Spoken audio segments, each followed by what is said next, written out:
Assalamualaikum warahmatullahi wabarakatuh. Bismillah, alhamdulillah, wassalatu wassalamu ala rasulillah sayyidina Muhammad ibn Abdillah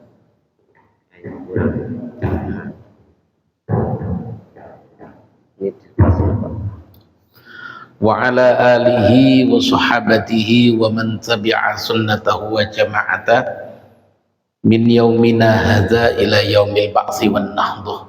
Amma ba'du, hadirin bapak-bapak, ibu-ibu yang dimuliakan Allah, alhamdulillah kita bisa bertemu kembali setelah kurang lebih 2 tahun ini saya tidak bisa ke masjid ini karena memang kondisi saya yang lagi diberikan ujian oleh Allah Subhanahu wa taala. Alhamdulillah pagi ini kita bertemu ngaji kembali tentang masalah-masalah yang berhubungan dengan ibadah, terutama ibadah hati kita kepada Allah Subhanahu wa taala. Hadirin Bapak Ibu yang dimuliakan Allah, ada asar itu ucapan para sahabat. Di antaranya ada ucapan Sayyidina Umar bin Khattab. Kata Umar, qala Umar radhiyallahu anhu, man taraka fudulal kalami man naha al hikmata wa man taraka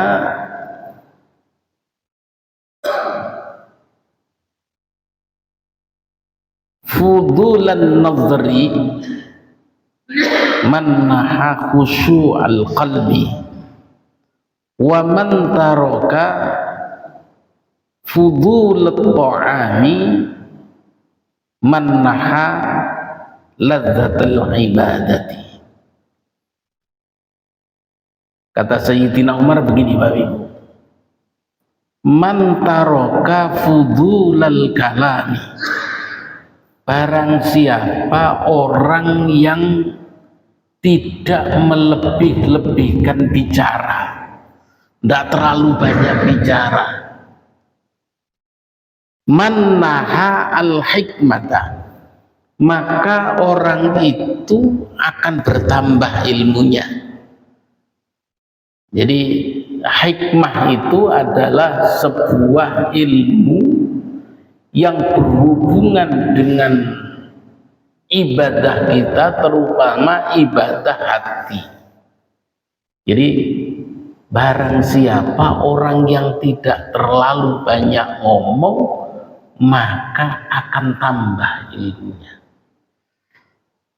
Ini apa yang disampaikan oleh Sayyidina Umar bin Khattab ini merupakan peringatan bagi kita, terutama bagi orang-orang yang tulab, orang-orang yang mencari ilmu. Saya itu sedih, Pak, ketika ada jamaah itu yang ketika saya ngajar itu di pojokan sana, di pojokan sana itu ngomong sendiri, sehingga apa yang saya sampaikan itu kadang-kadang tidak sampai kepada jamaah karena jamaahnya ngomong sendiri.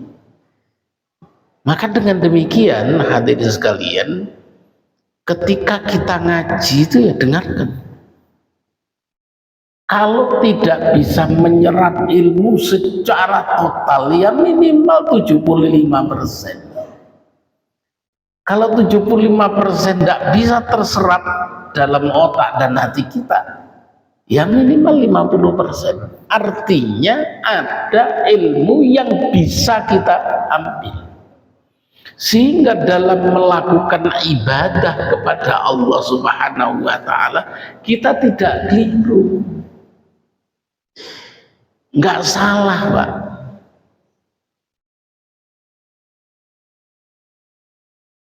Contohnya apa? Banyak ibadah-ibadah kita yang kita lakukan itu sebenarnya tidak sesuai dengan hukum syariat. Sebenarnya nggak sesuai dengan hukum syariat. Akan tetapi ini kita paksakan. Contohnya apa? Contohnya ini mumpung bulan haji ya, jadi sini saya sampaikan.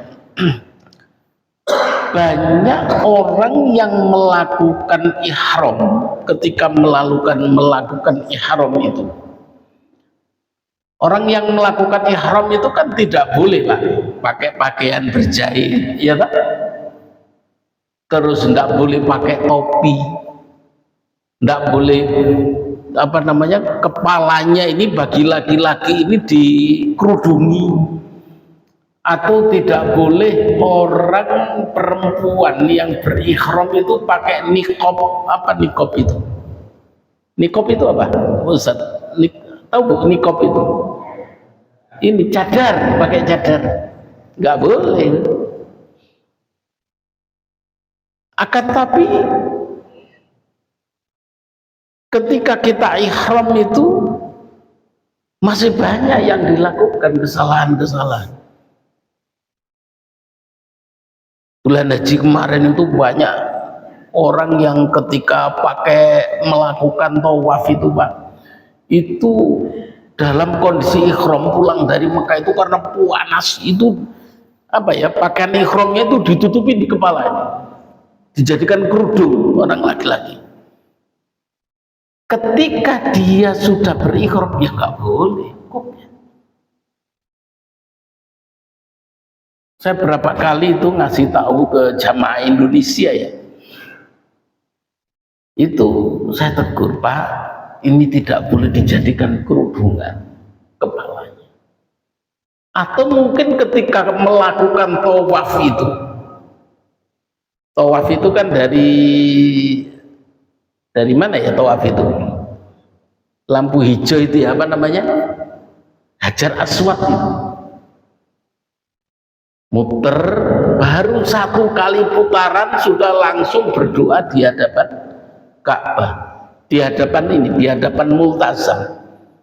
Baru satu kali putaran, jadi berhenti langsung menghadap ke Multazam, berdoa di sana. Apakah orang yang melakukan haji atau umroh tersebut salah? Ya nggak salah, karena memang terkadang mutawif itu tidak memberikan informasi bahwasannya syarat rukun dalam melakukan ibadah haji dan umrah itu ketika berihram dan melakukan tawaf itu posisi pundak ini Pak, pundak yang sebelah kiri ini Bu, ini tidak boleh berubah dari menghadap ke Ka'bah, tidak boleh berubah, jadi muter. Bahkan banyak sekali orang yang melakukan tawaf itu nyentuh kiswah, nyentuh dinding Ka'bah itu, jadi rebutan nyium Hajar Aswad. Padahal dalam keadaan tawaf itu nggak boleh nyium Hajar Aswad. Setelah tawaf selesai, setelah putaran ke-7, kemudian muter lagi nyium Hajar Aswad boleh. Tapi kalau dalam keadaan tawaf masih muter, nggak boleh. Ini banyak permasalahan yang terjadi hadirin sekalian ya. Oleh karena itu kita harus benar-benar mempelajari ilmu agama itu sedetail, harus teliti Bang.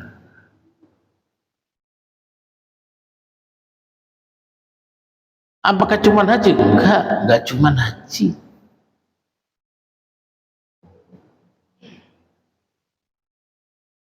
Dalam masalah apa? Masalah zakat. Zakat itu sampai sekarang di majelis ulama itu masih kita bicarakan Bapak Ibu.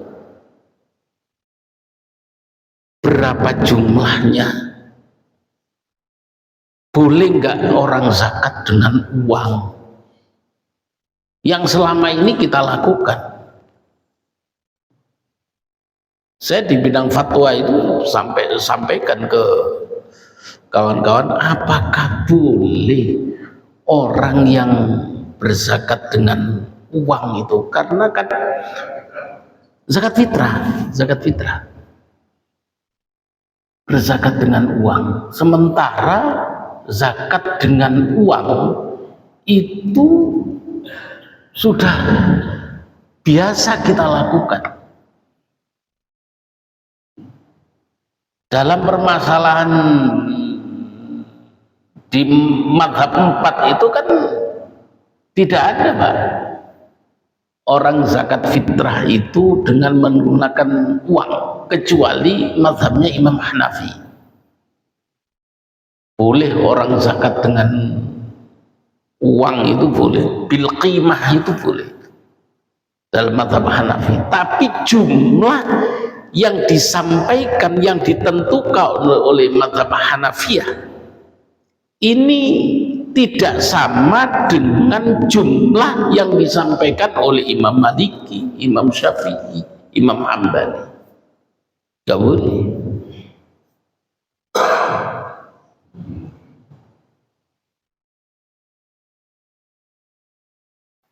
Jadi bapak-bapak sekalian, bahwa ilmu agama itu sedikit-sedikit tapi masuk kita, terutama yang berhubungan dengan masalah hukum-hukum agama, hukum-hukum syariat.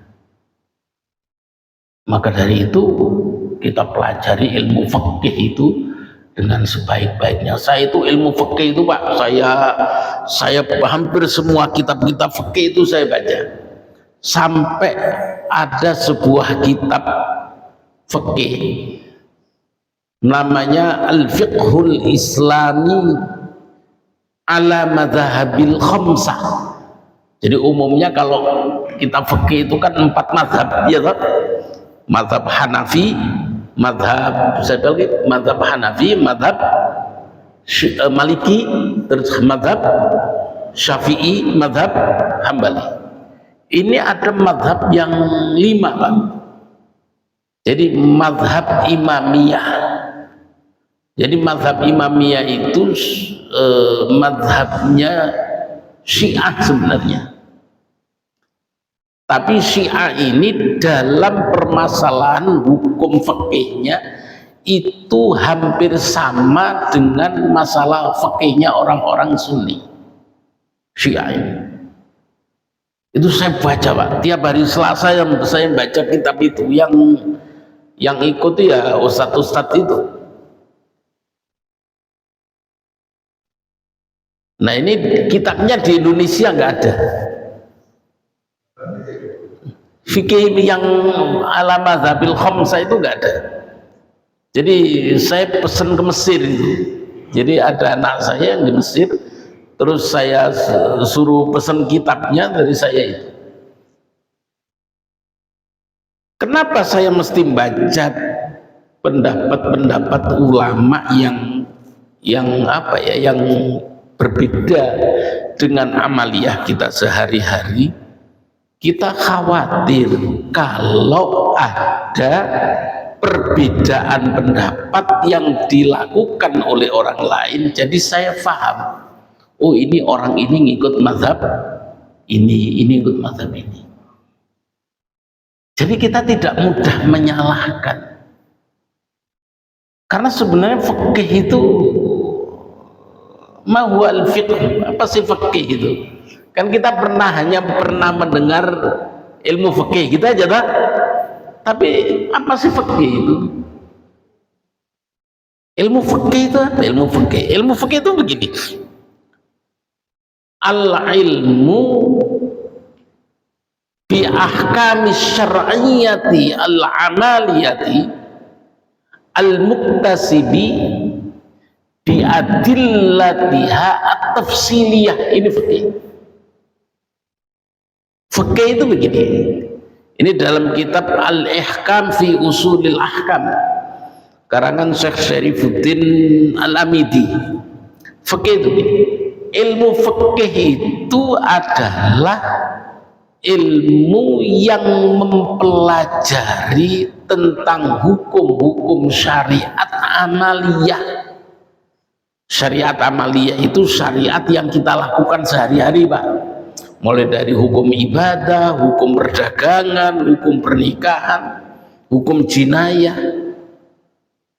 Yang hukum jinayah ini yang sebentar lagi kita lakukan ini, apa itu hukum motong apa namanya? Motong kurban itu. Yang ketentuannya ini biadillatiha at-tafsiliyah. Yang ketentuannya ini dengan menggunakan hukum-hukum yang terperinci. Ini fikih namanya. Jadi kalau ada orang ibadah, boleh nggak berbeda? Ya boleh-boleh saja, asalkan ada dalil yang terperinci yang bisa disampaikan.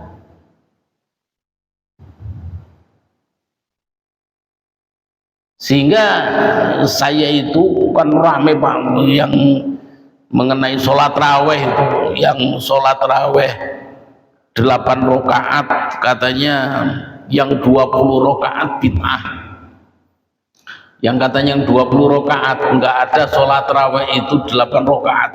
Akhirnya saya ngarang sebuah kitab yang saya jadikan ini Pak, judul disertasi saya di S3 itu. Jadi cuman saya tulis dalam bahasa Arab, ikhtilafut tarawih baina samaniyah wal ishrun. Jadi perbedaan ulama tentang masa sholat raweh antara 8 dan 20. Itu ada kurang lebih ada 40 halaman yang saya tulis dengan bahasa Arab.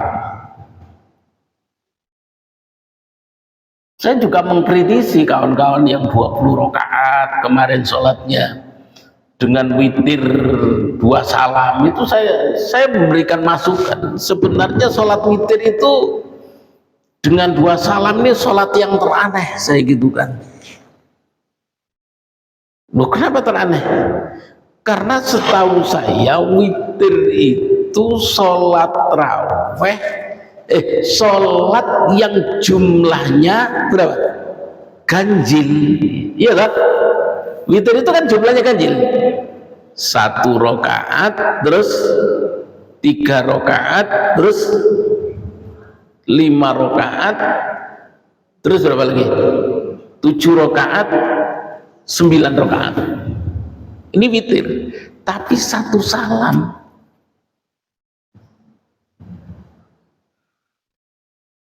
Maka dari itu kan ketika orang sholat witir itu usolli yang 2 rakaat ini, usolli sunnatal minal witri, gitu ya bahasa tiannya ya, usolli sunnatan minal witri rakaataini mustaqbilal qiblati makmuman atau imaman lillahi ta'ala.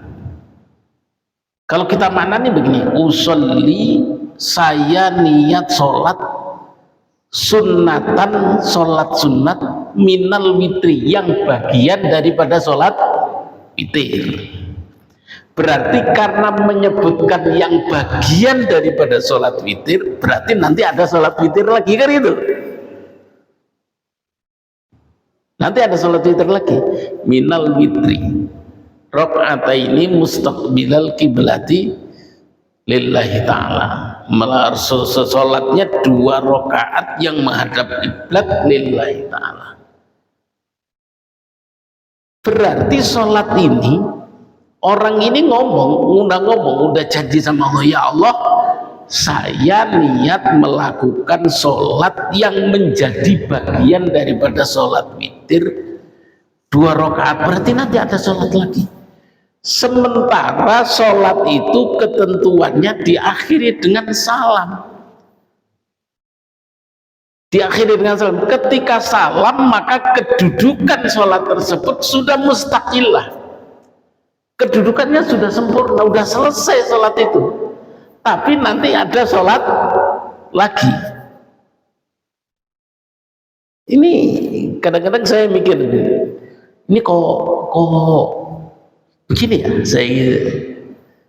Mana itu Pak, saya sekarang itu nggak berani Pak ngimami sholat raweh juga hampir nggak berani ngimami saya Pak. Jadi kalau ada kawan-kawan yang sholat raweh 20 rakaat saya nggak berani Pak, karena takut lama Bu. Karena saya itu kalau sholat raweh biasanya 1 juz sholat raweh. Tahun ini saya sholat raweh hampir di rumah sholat raweh, jadi hanya berdua aja sama istri. Jadi 1 juz baca Quran itu. Jadi alhamdulillah tarawih terakhir ya juz 30 gitu. Kalau pingin, nah dicoba, ini kan ada banyak yang hamilul Quran di sini, yang orang yang hafal Quran ya, dicoba dulu seperempat juz, kemudian setengah juz, kalau kuat lagi besok jangan langsung 1 juz, kaget itu 3/4 juz, kalau masih kuat 1 juz gitu. Tapi memang lama, sholatnya lama. Tapi Ramadan itu kan kita lakukan memang untuk beribadah ya kan? Gitu. Ini sholat witir. Jadi saya kalau sholat witir ya tetap satu kali salam. Ini permasalahan dalam masalah ibadah. Jadi ilmu fikih itu ilmu yang mempelajari tentang hukum-hukum syariat yang dalilnya itu terperinci, dalilnya itu dijelaskan. Maka dari itu pengajian seperti ini sangat-sangat penting. Pengajian seperti ini Pak, karena sekarang itu banyak orang yang sudah pakai Facebook, pakai YouTube, pakai Twitter, sehingga masjid kosong, pengajian itu kosong. Kenapa? Saya sudah ngaji di mana? Di Facebook. Saya sudah ngaji di mana? Di Twitter. Kalau kita ketemu orang-orang yang alim di Facebook, di Twitter, di YouTube, tidak ada masalah sebenarnya. Permasalahannya adalah ketika kita menemukan penceramah yang nggak jelas Pak. Contohnya begini, saya itu hampir tiap hari itu meriksa link-link yang menjelaskan hukum-hukum agama ini. Ada satu link yang menggelitik saya. Apa yang disampaikan begini? Wudhunya orang-orang Indonesia hampir rata-rata keliru. Wudhunya itu keliru. Wudhunya gimana? Wudhunya kita itu kan membasuh muka, wudhu kita aja. Terus habis basuh muka, basuh tangan. Habis basuh tangan, ngusap atau dibasuh? Diusap. Terus habis basuh usap, kuping atau kaki? Kaki atau kuping?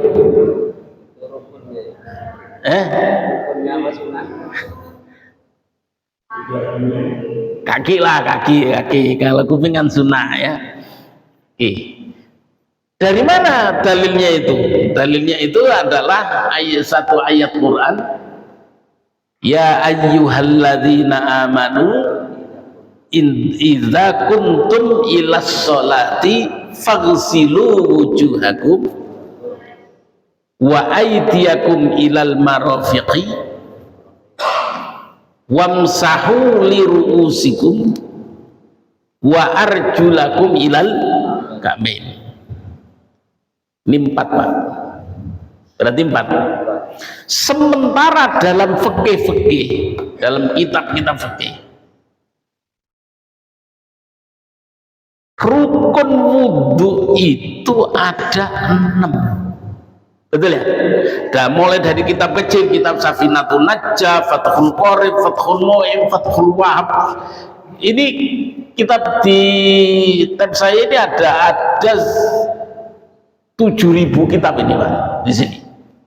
Hampir rata-rata dalam kitab-kitab fikih itu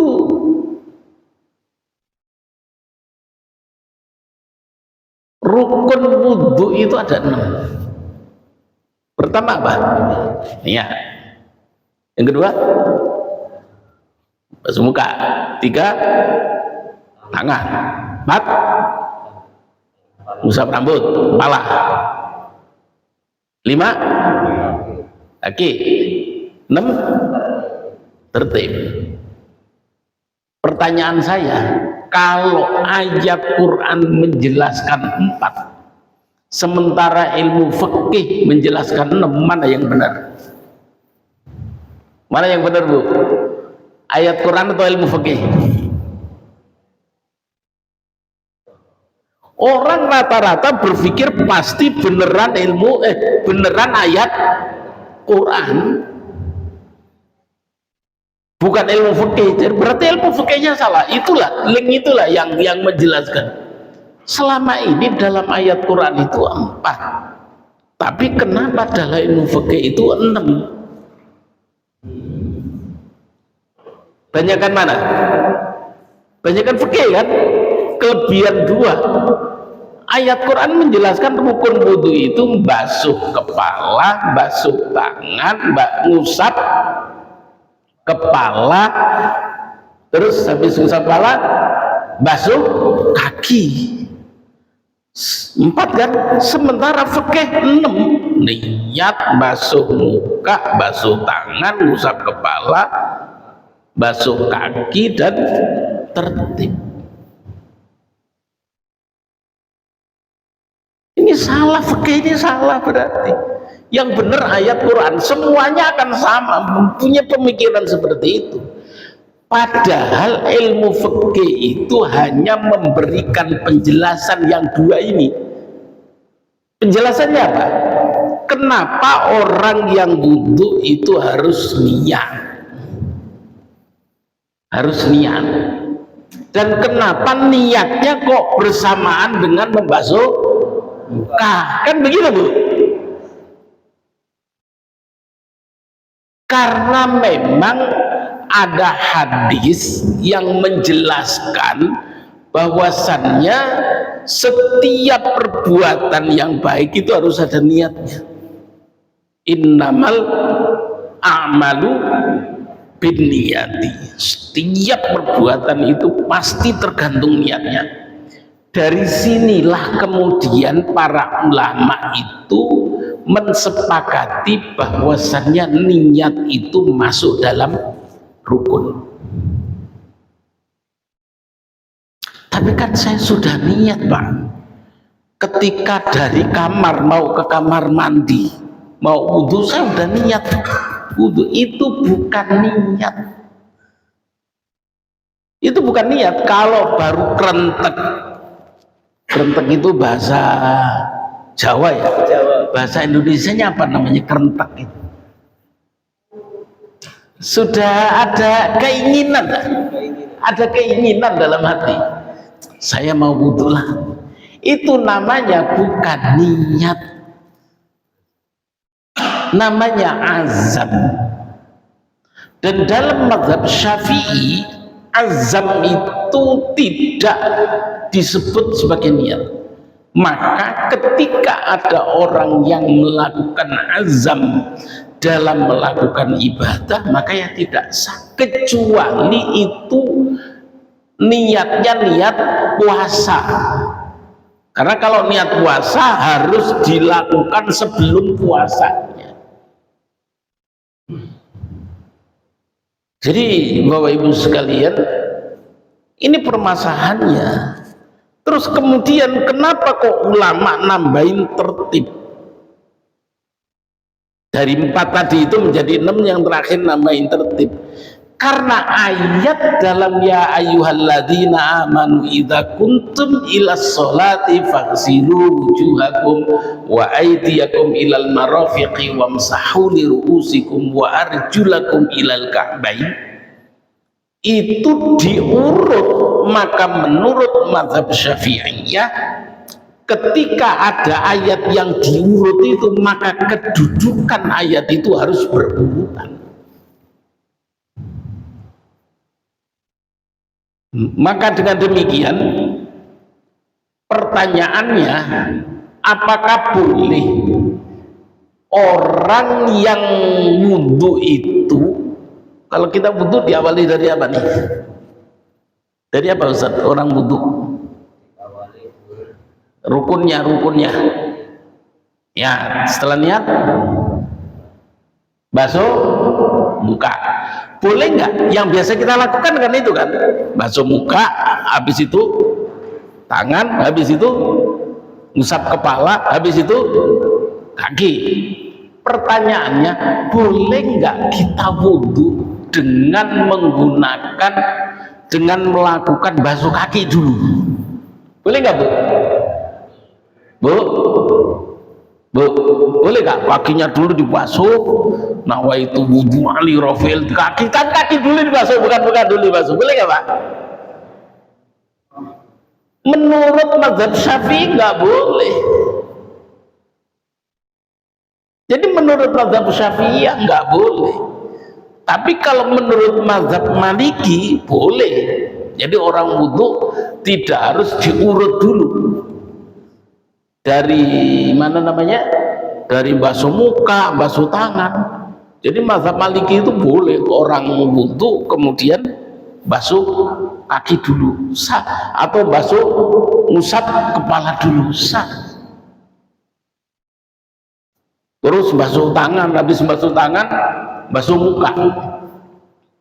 Menurut mazhab Maliki boleh. Jadi mazhab Maliki ini punya keunikan tersendiri. Jadi kalau kita ingin tahu mazhab Maliki itu yang sholatnya itu loh Pak, Allahu Akbar. Kalau kita kan sendakep ya, betul ya, sendakep ya Pak ya, Allahu Akbar sendakep. Tapi kalau mazhab Maliki Allahu Akbar, tangannya begini. Jadi dia pleh seperti orang i'tidal. Nah kunutnya beda, mazhab Maliki itu kunutnya beda. Kalau mazhab Maliki itu kunutnya, mazhab Maliki itu dilakukan, kalau kita tadi dilakukan setelah ruku. Kalau mazhab Syafi'i enggak, setelah baca surat dalam Quran setelah Fatihah. Jadi wairil maghdubi alaihim waladdallin. Bismillahirrahmanirrahim. Qul huwallahu ahad, Allahus samad, lam yalid wa lam yulad wa lam yakul lahu kufuwan ahad. Langsung Allahumma hdina fi man hadait. Mazhab Maliki. Boleh nggak kita menggunakan beberapa mazhab dalam hukum Islam? Boleh. Yang tidak boleh itu talfik, nggak boleh. Talfik itu bagaimana? Talfik itu menyatukan dua pendapat imamul madzhab dalam satu kali ibadah. Nggak boleh Pak. Dalam satu ibadah tidak boleh. Contohnya begini, orang yang melakukan sholat wudhunya menggunakan Syafi'i, tata cara lain menggunakan mazhab Syafi'i, tapi baca Fatihahnya menggunakan mazhab Maliki. Jadi mazhab Maliki itu kalau surat-suratnya jahar, sholatnya jahar, sholat jahar itu maghrib, isya, subuh, itu tidak perlu makmum itu mengucapkan Fatihah. Mazhab Maliki itu. Jadi kalau mazhab Maliki kan ketika makmum mengucapkan, imam mengucapkan Fatihah dengan suara yang kenceng kan sholat maghrib, sholat isya, sholat subuh, maka makmum tidak wajib mengucapkan surat Fatihah, tidak perlu, sudah ditanggung oleh imam. Nah sedangkan makmum tidak mengucapkan itu, sementara wudunya ala Syafi'iyah, niatnya ala Syafi'iyah.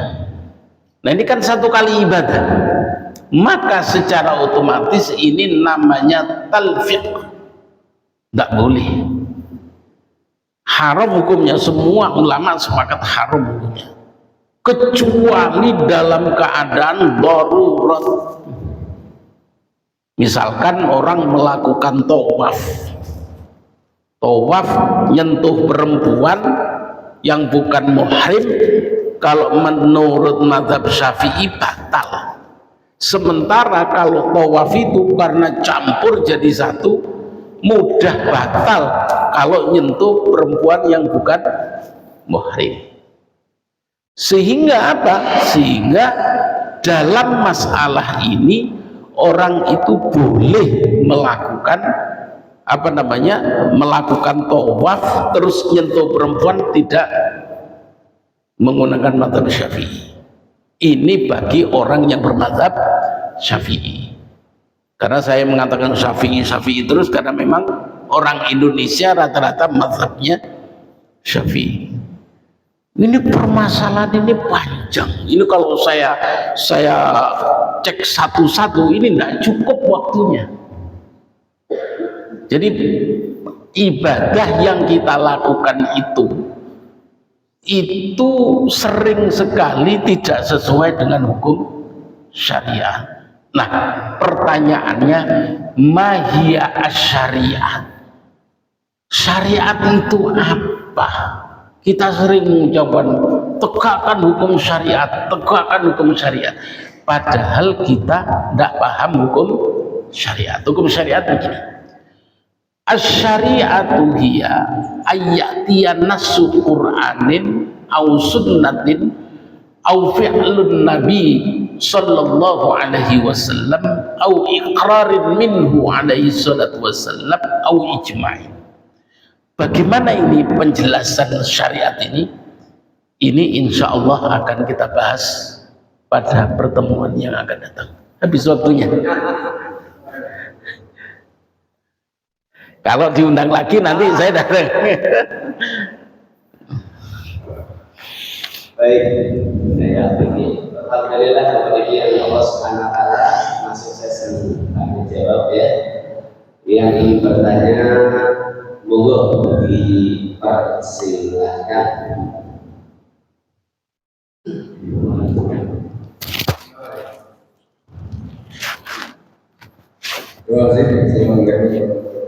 Waalaikumsalam. Saya kira ini ceramah yang menarik dan mudah ditangkap, mudah dipahami, dan memberi penjelasan kita selama ini apa sih sebenarnya khilaf-khilaf kita dalam melaksanakan ibadah syariat. Mungkin untuk penjelasan ke jamaah agar lebih memahami lagi, Bapak menetapkan tema janganlah berlebihan dalam segala hal, termasuk ibadah, termasuk berupa muamalah mungkin. Tadi Bapak membuka dengan karakter Sayyidina Umar, dengan kata-kata Sayyidina Umar, bahwa orang yang nggak banyak bicara itu biasanya malah ilmunya banyak. Itu seperti pendapat ada orang Barat namanya Greber. Orang yang banyak ngomong itu biasanya bodoh, tapi orang yang kelihatan bodoh biasanya malah pintar, atau dia mengambil pendapat Sayyidina Umar. Terus kemudian Bapak dalam perjalanannya menjelaskan perbedaan antara di Al-Quran dan di fikih yang ternyata tidak berbeda karena fikih hanya memberi penjelasan tentang apa yang berbeda menjadi rukun di Al-Quran. Kemudian Bapak juga memberi penjelasan tentang 4 mazhab bahkan 5, karena satunya adalah mazhab Syiah yang ternyata di masalah fikih ibadah juga fikih ibadah tidak berbeda dengan Sunni. Jadi yang dimaksud perbedaan ini, apakah kita menambah-nambahkan di ibadah dengan cara-cara yang tadi disebut apa istilahnya Pak?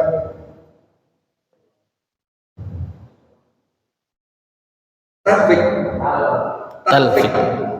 Yang disebut talfik tadi, atau berlebih-lebihan dalam, tentunya kan tadi pikiran saya oleh berlebih-lebihan dalam beribadah itu misalnya nambah zikir terlalu banyak, atau waktu sholat ditambah-tambahin apa tadi? Termasuk perbedaan di bunuh tadi, atau dalam hal apa Pak yang dimaksud berlebih-lebihan? Sehingga kita dapat menghindari melakukan ibadah sama muamalah yang berlebihan. Jadi muamalah yang mungkin belum disinggung. Muamalah yang berlebihan itu seperti apa? Seperti nabi-nabi Yahudi yang suka bersemedi di sinagog atau berselebrasi dengan nikah seperti orang-orang Katolik yang sebetulnya tidak pernah diperintahkan Allah tapi mereka lakukan. Atau seperti itu. Karena di Islam nanti ada rawan juga ini. Karena kemudian muncul terminologi yang namanya bid'ah. Bid'ah dolalah. Karena dianggap itu menahkan. Terus sebetulnya itu mungkin beberapa firqah menganggap itu bukan bid'ah. Itu sesuatu yang sebetulnya dalam apa? Meskipun mungkin tidak langsung dilakukan. Enggak hanya klarifikasi aja yang dimaksud berlebihan tadi. Terima kasih. Wassalamualaikum warahmatullahi wabarakatuh. Waalaikumsalam warahmatullahi wabarakatuh. Ya, jadi berlebih-lebihan dalam masalah ibadah itu bukan masalah bid'ah. Kalau bid'ah itu kan kalau ta'rifnya bid'ah itu kan fi'lu ma lam yu'had fi asri Rasulillah fahiya al-bid'atu. Bid'ah itu adalah perbuatan yang di masa Rasulullah tidak dikenal, bukan tidak diperintahkan, bukan atau dilebih-lebihkan. Jadi tidak dikenal, sesuatu yang tidak dikenal itu belum tentu dicegah atau diperintahkan, ya bid'ah. Wah ini kalau saya jelaskan bid'ah itu blok terus juga tidak cukup waktunya. Berlebih-lebihan dalam ibadah itu diantaranya misalkan begini, orang wudhu, karena tadi saya masih nyangkut hanya ibadah Pak, belum menyangkut masalah muamalah, belum nyangkut masalah ahkamun nikah, belum nyangkut masalah ahkamul jinayah, ini belum masuk jauh, masih jauh. Jadi baru masuk ahkamul ibadah, hukum-hukum ibadah. Misalkan wudhu itu ketika airnya itu hanya tidak terlalu banyak, maka orang melebihkan wudhu tidak boleh. Apa namanya dalam bahasa fikih namanya israf. Jadi misalkan wudhu itu kan batasnya sampai siku, kan gitu. Faghsilu wujuhakum wa aydiyakum ilal marafiqi, sampainya di sini. Kemudian umpama sampai di sini, ini yang awalnya kalau airnya berlebih sunnah, tapi kalau airnya cukupan di sini, melebihkan dari sini ini makruh hukumnya. Karena kalau itu kita lakukan, maka air itu akan menjadi kurang bagi orang lain. Ini wudhu dalam masalah hukum ibadah. Kalau dalam masalah hukum muamalah banyak, gitu. Di antaranya dalam hukum muamalah itu yang berlebih-lebihan itu orang melakukan hajatan itu apa namanya? Selamatan. walimahan. Ini kan kemarin kita lihat ada beberapa artis yang walimahannya itu sampai 4 hari. Bahkan yang ini dai terkenal melakukan nikah 4 hari, pestanya 4 hari, padahal itu dilarang.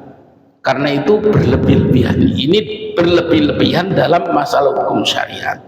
Nah, kalau kembali kepada judul, berlebih-lebihan dalam bicara, berlebih-lebihan dalam segala hal, dalam makan, berlebih-lebihan dalam menjaga hati. Ini harus benar-benar kita jaga. Ya, nah, ini kan belum selesai saya ngomong berlebih-lebihan yang dimaksud dalam judul itu, tapi waktunya sudah selesai karena memang ada penjelasan tentang masalah hukum fikih tadi.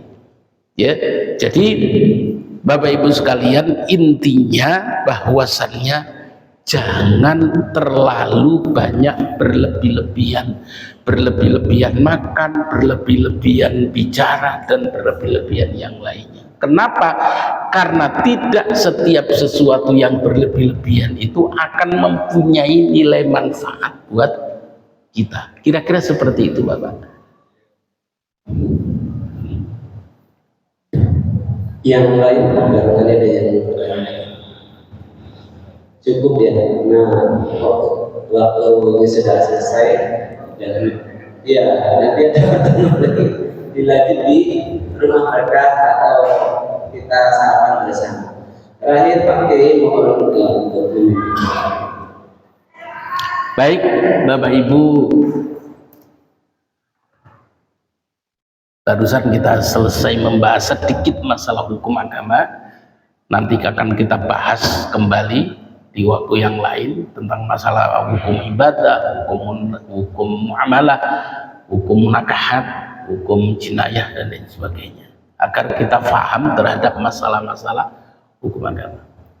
Mudah-mudahan Allah Subhanahu wa Ta'ala meridhoi kita bersama sehingga ilmu yang sedikit ini bisa kita manfaatkan untuk menyempurnakan ibadah kita kepada Allah Subhanahu wa ta'ala. Amin ya rabbal alamin.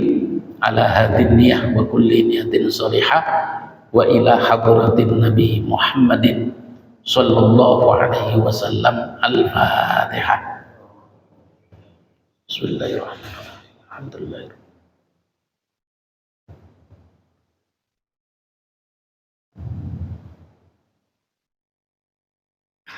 Alhamdulillahi rabbil alamin.